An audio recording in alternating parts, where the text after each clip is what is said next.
हो गया।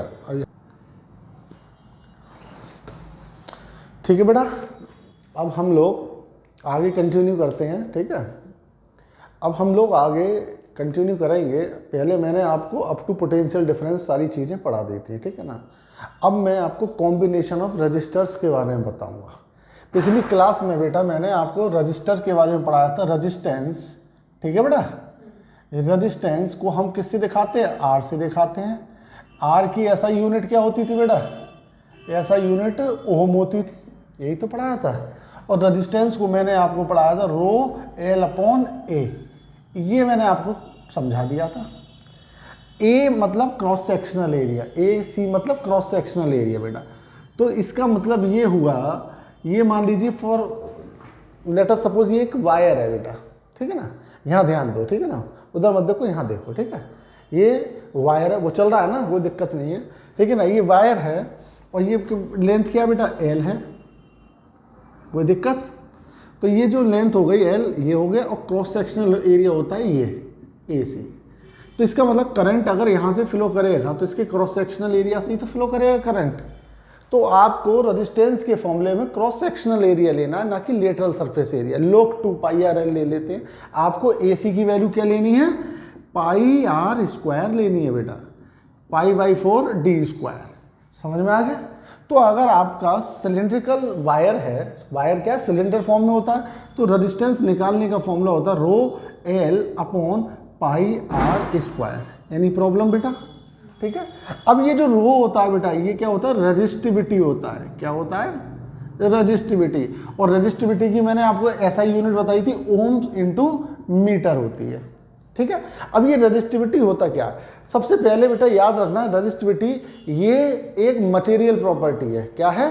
Material property. मतलब कॉपर के लिए रेजिस्टिविटी सेम रहेगी, चाहे इतना बड़ा टुकड़ा लो या इतना बड़ा टुकड़ा लो या इतना बड़ा टुकड़ा लो, ठीक है ना। तो ये सिर्फ मटेरियल पे डिपेंड करती है रेजिस्टिविटी, ठीक है बेटा, कोई दिक्कत? और मैंने आपको बताई थी रेजिस्टिविटी किसका उल्टा होता है? कंडक्टिविटी का। तो सबसे ज्यादा कंडक्टिविटी किसका? रेजिस्टिविटी रेसिप्रोकल होता है कंडक्टिविटी का। सिग्मा मतलब होता है बेटा कंडक्टिविटी। तो सबसे ज्यादा कंडक्टिविटी किसकी होती है? मेटल्स की होती है। किसकी होती है? मेटल्स की कंडक्टिविटी क्या होती है? सबसे ज्यादा होती है। तो रेजिस्टिविटी सबसे कम किसकी होगी? मेटल्स की होगी, ठीक है। और सबसे ज्यादा रेजिस्टिविटी किसकी होती है? इंसुलेटर्स की होती है। तो सबसे ज्यादा किसकी होगी? इंसुलेटर्स की होती है। उसके बाद किसकी होती है बेटा? अलॉयज के लिए होती है। फिर उसके बाद किसकी होती है? सबसे कम किसकी होती है? मेटल्स की होती है, ठीक है बेटा। तो ये मैंने आपको क्या बता दिया? रेजिस्टिविटी का ऑर्डर है। ये किसका ऑर्डर है? रेजिस्टिविटी का ऑर्डर है। समझ में आ गया? तो रेजिस्टिविटी सबसे ज्यादा insulator, then alloys, then metal. कोई दिक्कत बेटा? अब आगे बढ़ते हैं। सर आपने हमको up to your 10th standard आपने B बराबर IR पढ़ाया था हमको, यही तो पढ़ाया था सर। ठीक है सर, ये आपने यहाँ वोल्टेज लिया था सर, आपने यहाँ I लिया था। जब हम इसका ग्राफ ड्रॉ करेंगे तो स्ट्रेट लाइन निकल के आता है, ठीक है, यही बताया था मैंने बेटा। और ये जितना एंगल होता है उतना ज़्यादा क्या होता है?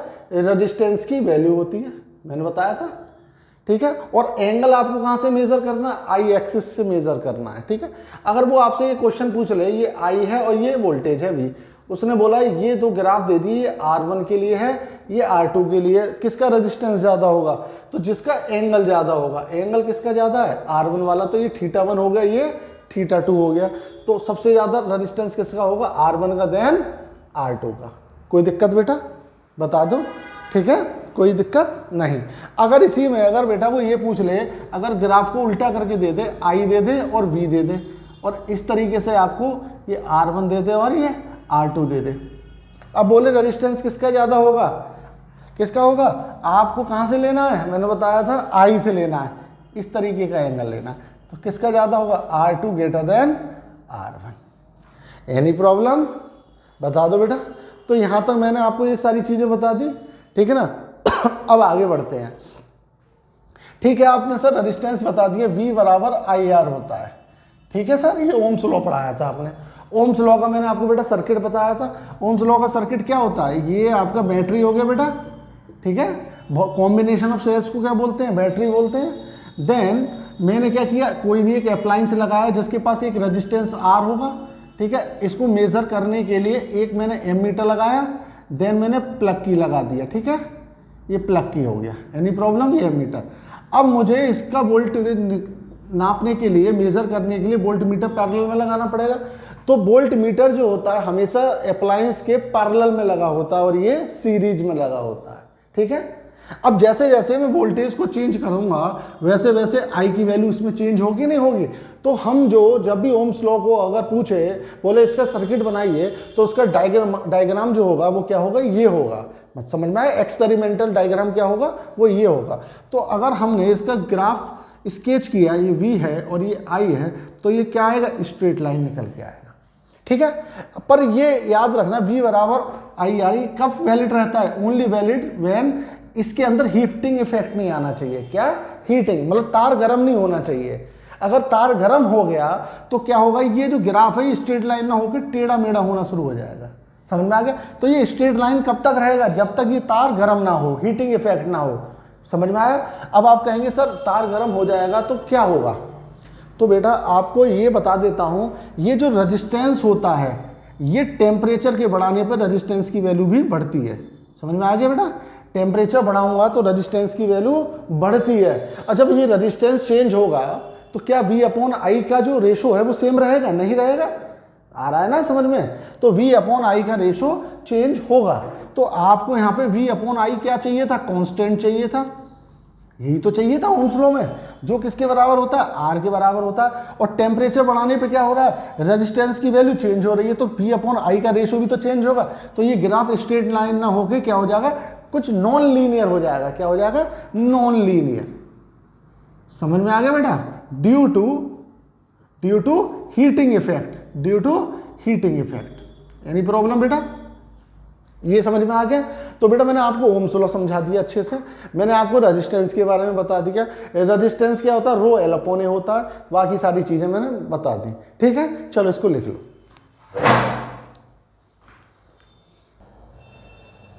अब बेटा नेक्स्ट टॉपिक जो है वो मेरा क्या है, कॉम्बिनेशन ऑफ रजिस्टर है। क्या है, कॉम्बिनेशन ऑफ रजिस्टर्स। कोई दिक्कत बेटा। अब बेटा रजिस्टर्स का कॉम्बिनेशन हमको पढ़ना है, ठीक है। क्या पढ़ना है, रजिस्टर्स का कॉम्बिनेशन। तो दो तरह का कॉम्बिनेशन होता है, एक होता है बेटा सीरीज और दूसरा क्या होता है, पैरेलल, ठीक है। सीरीज होता है, पैरेलल होता है। अब हमको समझना सीरीज क्या होता है, पैरेलल क्या होता है, ठीक है ना। सीरीज कॉम्बिनेशन क्या होता है, पैरेलल क्या होता है। देखिए रजिस्टर का सिंबल क्या होता है, मैंने आपको बताया था, ये रजिस्टर का रेजिस्टेंस होता है। हर रजिस्टर का एक रेजिस्टेंस होगा जिसको R से दिखाते हैं। मान लीजिए एक R1 है और एक ये R2 है। अब मुझको इसको सीरीज में जोड़ना है, तो सीरीज का मतलब है एक के बाद एक। समझ में आ गया, मतलब इसका ये वाला एंड और इसका ये वाला एंड दोनों एक साथ जोड़ दिया जाए, ठीक है। ऐसे ही मान लीजिए तीसरा है तो तीसरा मान लीजिए ये आ गया। तो इस तरह के जो कॉम्बिनेशन को क्या बोलते हैं, हम सीरीज कॉम्बिनेशन बोलते हैं। क्या बोलते हैं बेटा, सीरीज कॉम्बिनेशन बोलते हैं। कोई दिक्कत बेटा, बता दो। तो ये जो है ना वन कॉमन पॉइंट है यहाँ, ये और ये क्या है, कॉमन पॉइंट, ठीक है। अब हम पढ़ाते हैं बेटा पैरेलल। पैरेलल में क्या है, मान लीजिए एक रेजिस्टेंस क्या है, ये R1, दूसरा रेजिस्टेंस क्या है, ये R2, ये क्या है R2, ये क्या है R1, ठीक है बेटा, समझ में आ रहा है। अब हमने क्या किया, इसको पैरेलल में जोड़ना है, तो हमने क्या किया, इसका ये वाला एंड और इसका ये वाला एंड, मतलब दोनों के दो एंड को कॉमन लिंक से जोड़ दिया। मतलब इसका ये वाला एंड इसके इस वाले एंड से जोड़ना चाहिए और इसका ये वाला एंड इसके ये वाला एंड से जोड़ना चाहिए, ठीक है। तो ये जो पॉइंट है, ये वाला पॉइंट देखो आपस में जुड़ रहा है और ये वाला पॉइंट ये जुड़ रहा है। तो ये कॉम्बिनेशन जो हो गया वो क्या हो गया, पैरेलल हो गया। क्या हो गया बेटा, पैरेलल हो गया। कोई दिक्कत, बता दो, एनी प्रॉब्लम, नो। अब बेटा हमें अब इन तीनों का मुझे एक रेजिस्टेंस बनाना है। क्या बनाना है, एक रेजिस्टेंस। उसको बोलते हैं हम R इक्विवेलेंट। क्या बोलते हैं, R इक्विवेलेंट। तो जो R इक्विवेलेंट होता है सीरीज में वो क्या होता है, R1 plus R2 plus R3 so on, ये फॉर्मूला होता है, ठीक है।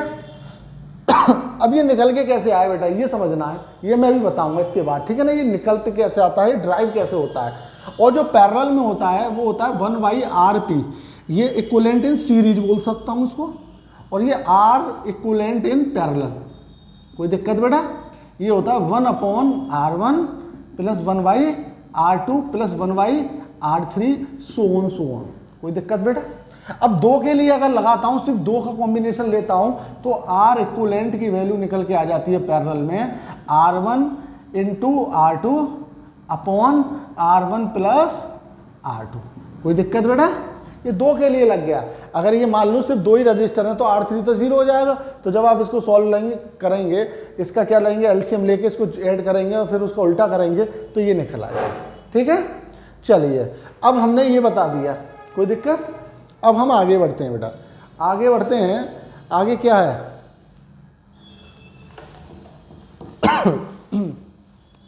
अब आगे हम इसका डेरिवेशन करेंगे। क्या करेंगे?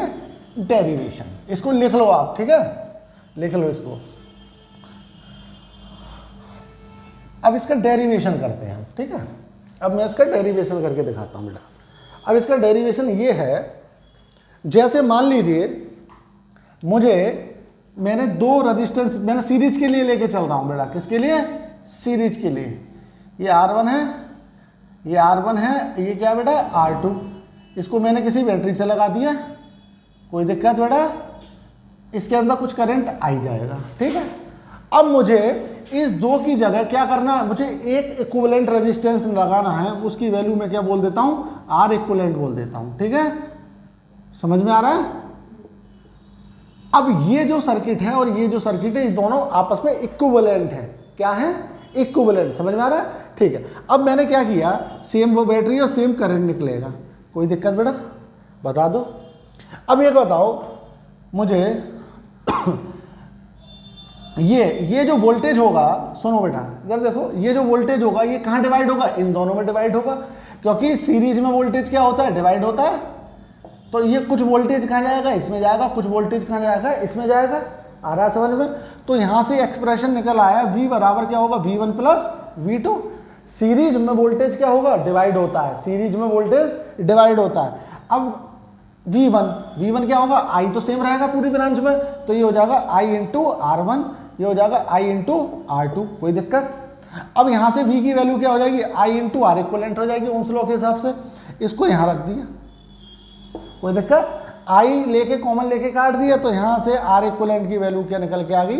R1 plus R2। देखो आ गया नहीं आ गया? सीरीज के लिए बता दो। तो सीरीज के लिए ये हो गया, इसको लिख लो आप, ठीक है। अब बेटा हमारा दूसरा केस कौन सा? पैरेलल वाला केस है। कौन सा केस है? पैरेलल वाला। तो सेकंड केस है हमारा पैरेलल वाला। तो मुझे पैरेलल में क्या प्रूफ करना है?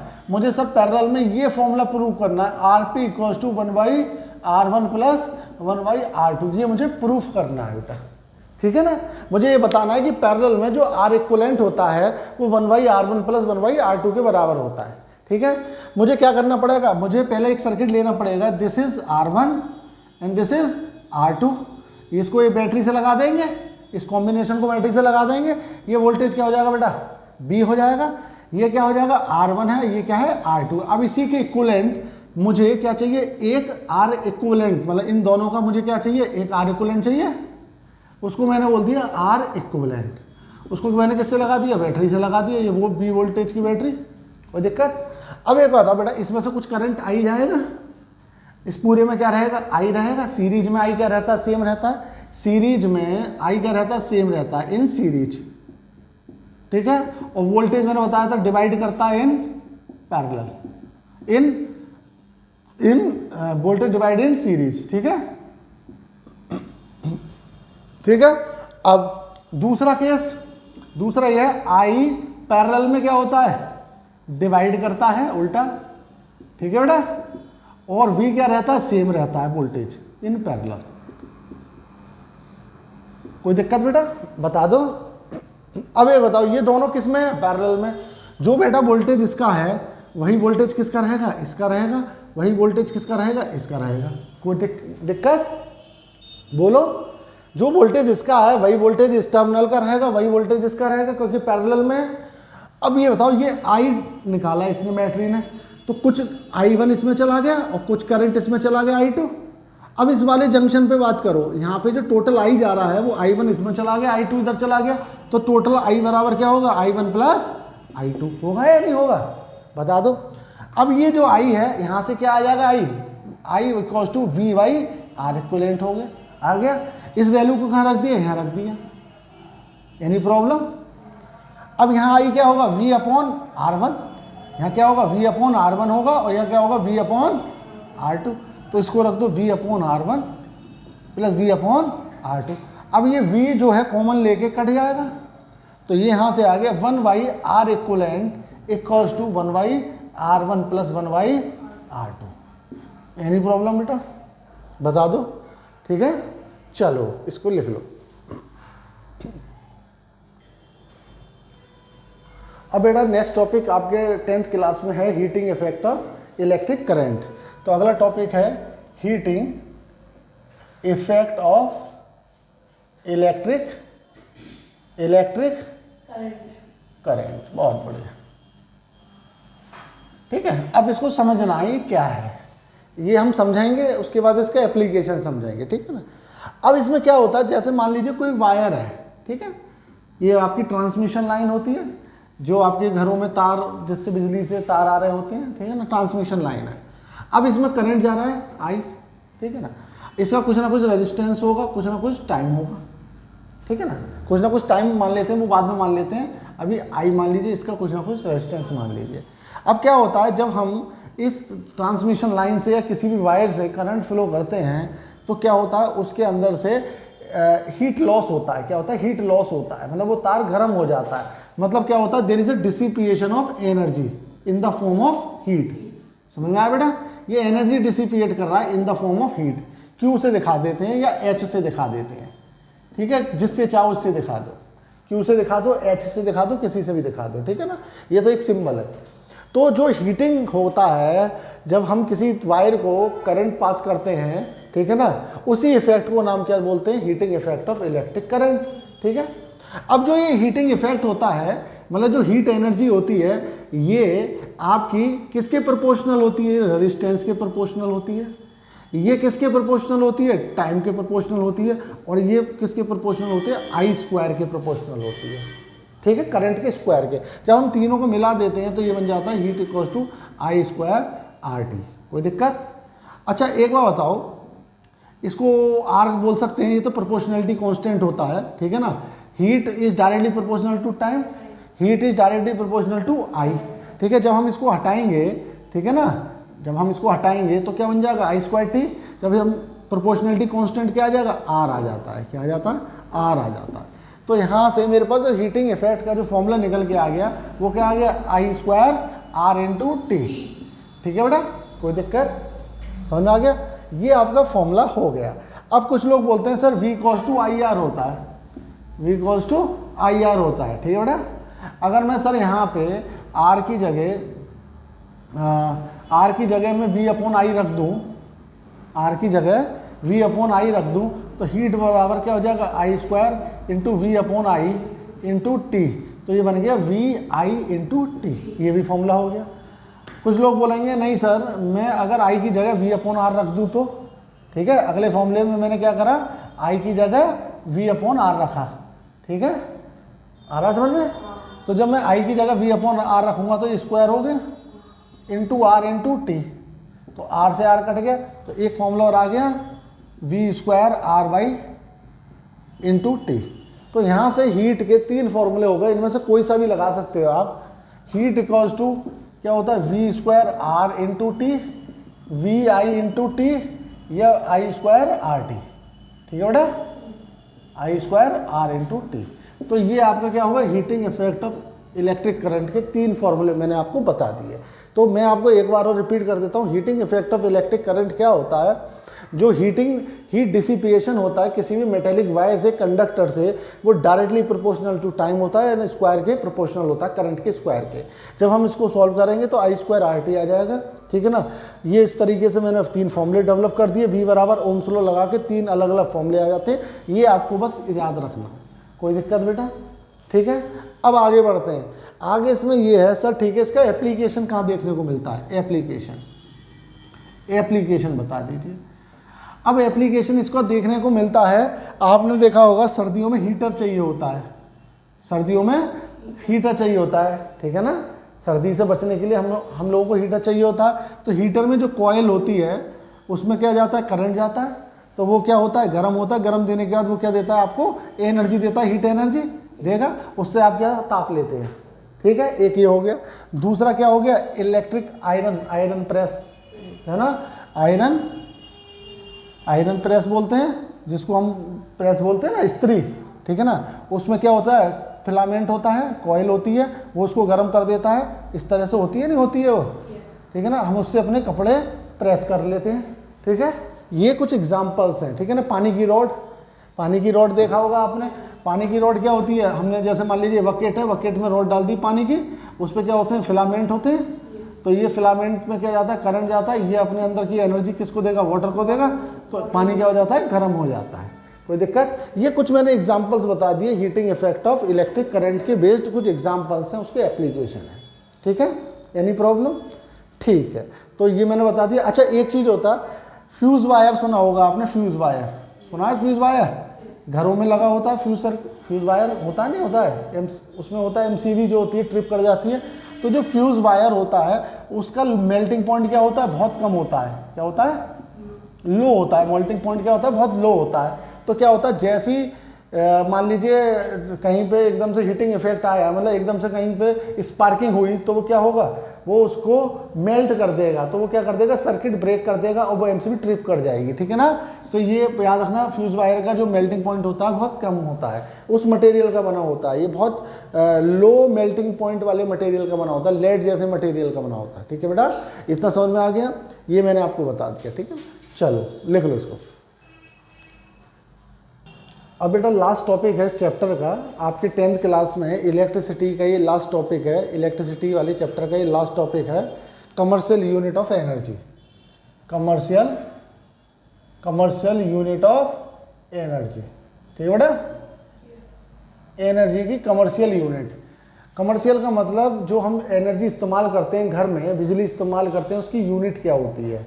ठीक है ना, तो बेटा हम बोलते हैं हमारे यहाँ जो बिजली देते हैं हम लोग, जो हमारा बिजली का बिल जाता है वो यूनिट्स के हिसाब से जाता है। आपने सुना होगा कि 300 यूनिट बिजली फ्री है।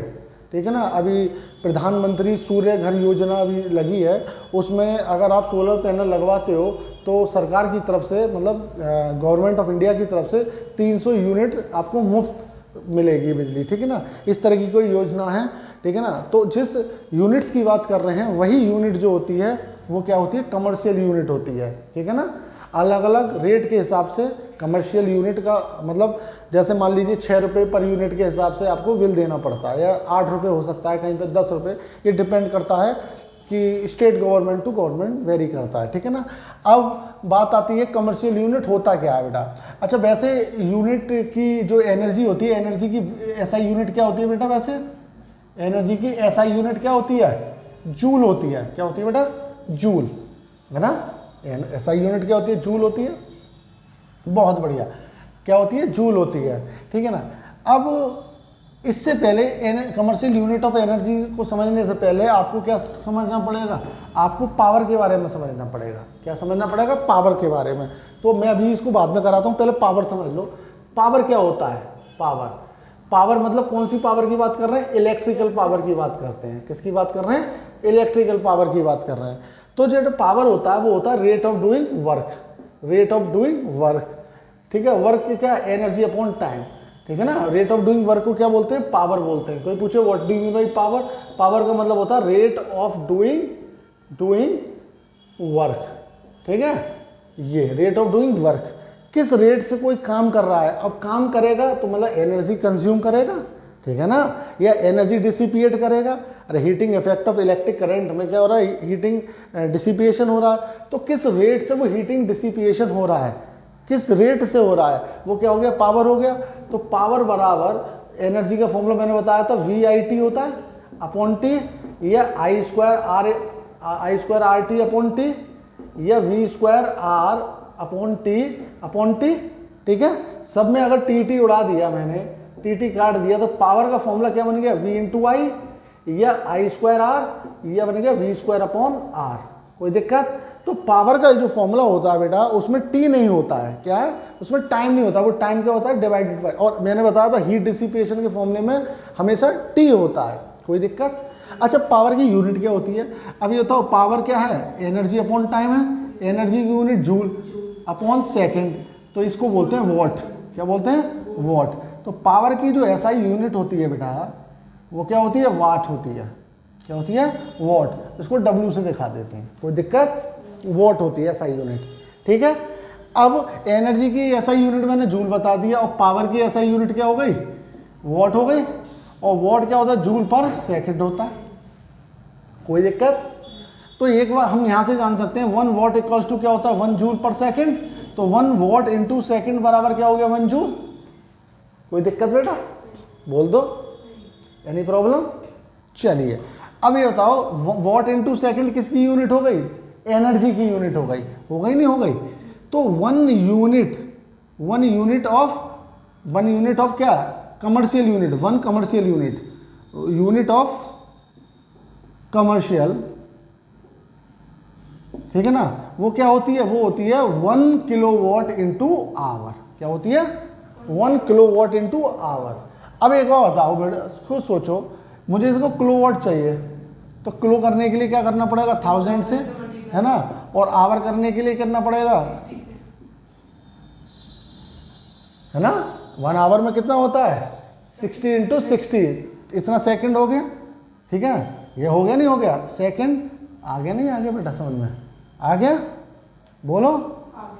तो ये कितना बन गया, ये बन गया 1 किलोवाट आवर, तो ये कितना हो गया 1 और ये कितना 5 तो ये हो गया 36 इंटू 10 की पावर 5 जूल, ये क्या बन गया वॉट इंटू सेकेंड जूल हो गया, वॉट इंटू सेकेंड क्या हो गया जूल हो गया नहीं हो गया, इक्वल्स टू 1 किलोवाट आवर, और इसको लिख सकता हूँ 3.6 into 10 to the power 6 joule equals to 1 kilowatt hour, any problem बेटा।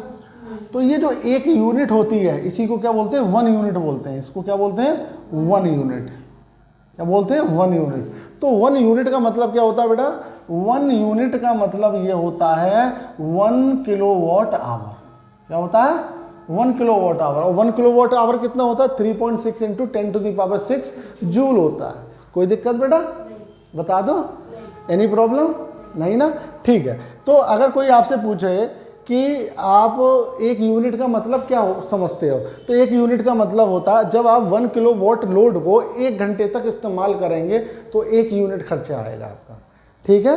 तो 1 किलोवाट आवर का मतलब है आपने 1 किलोवाट, ठीक है ना, 1 किलोवाट कोई भी लोड है, ठीक है ना, उसको आपने 1 घंटे तक इस्तेमाल किया, तो जो एनर्जी कंज्यूम करेगा वो कितना होगा 1 यूनिट होगा। और आपकी यूनिट आती हैं, आपने देखा होगा 250 यूनिट 300 यूनिट आपका बिल आ जाएगा, उसी के अकॉर्डिंग वो मल्टीप्लाई करके आपके हाथ में पूरा पर्चा दे जाता है, ठीक है, इलेक्ट्रीशियन, ठीक है, कोई दिक्कत। तो ये मैंने आपको कुछ बेसिक चीज़ बता दी जो आपकी 10th स्टैंडर्ड में है, ठीक है। बस आपको ये याद रखना है जब भी अगर वो बिल की बात करे, ठीक है, तो वो यूनिट्स के टर्म्स में बात करेगा, तो यूनिट का मतलब होता है 1 किलोवाट आवर, और ये भी याद रखना 1 किलोवाट आवर क्या होता है relation 3.6 into 10 to the power 6 joule होता है, ये रिलेशन भी याद रखना। पावर के मैंने फॉर्मूले बताई दिए, पावर के फॉर्मूले में क्या होता है VI होता है, I² R होता है, और V² अपॉन R होता है, और जो एनर्जी का फॉर्मूला होता है उसमें क्या होता है VI T होता है, I² R T होता है, और V² अपॉन R T होता है, कोई दिक्कत समझे।